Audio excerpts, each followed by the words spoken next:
Hi, this is Zach Meir from Zach's Traders Cafe with a look at the major markets on Friday, the 17th of June.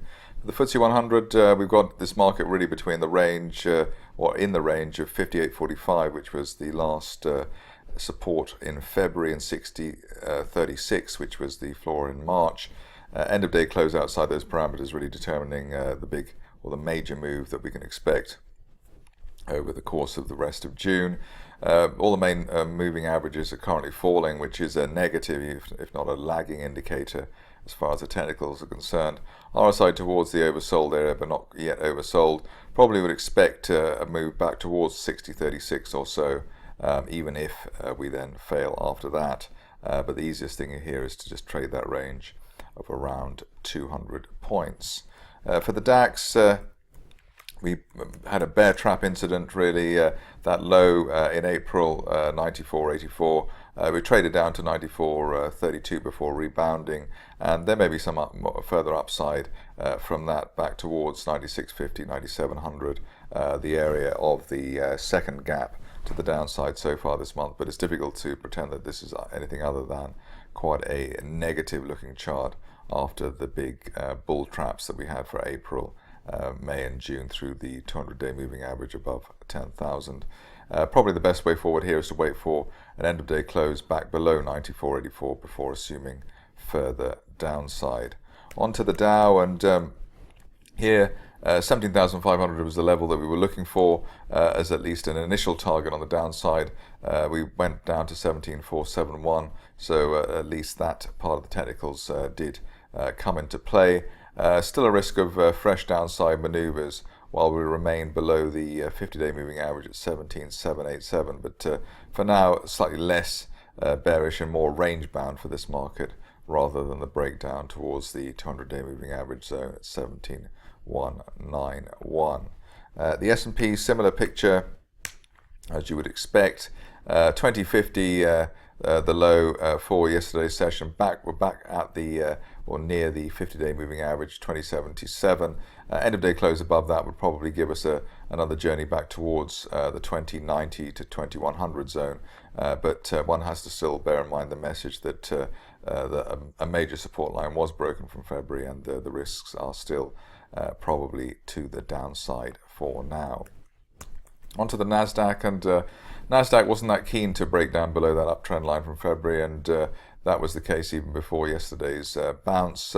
So more range bound than a breakdown here. 4,300 still the nightmare scenario risk, but back above the 200-day moving average at 44.10, we could probably see a little bit more upside towards 44.50 or 44.70, even if the market then falls back below that. Remember, there is a gap left, or there has been a gap left back towards 44.94 earlier this month. On to the currencies, and for cable, down towards the 140 level at the worst yesterday before the snapback. Still resistance here coming in at 143.10. 143.16 rather, which is the 10-day moving average, and so one would be a seller into strength while we're below the 10-day line, but a break above that would then suggest we're reverting to a 141 to 146 range, which has dominated the situation here since effectively the beginning of the year. Looking onto the euro here, still between 112 and 114 as was suggested. There was the brief dip below to 111.31, but we snap back quite quickly up within this these converging trend lines from the end of last year.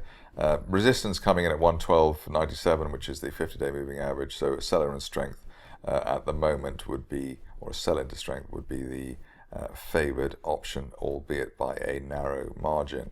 On to dollar yen, which has been this week's highlight, one would suggest, in the FX markets. So far found a line, a rather obscure line admittedly, that one can draw from February towards 103.50.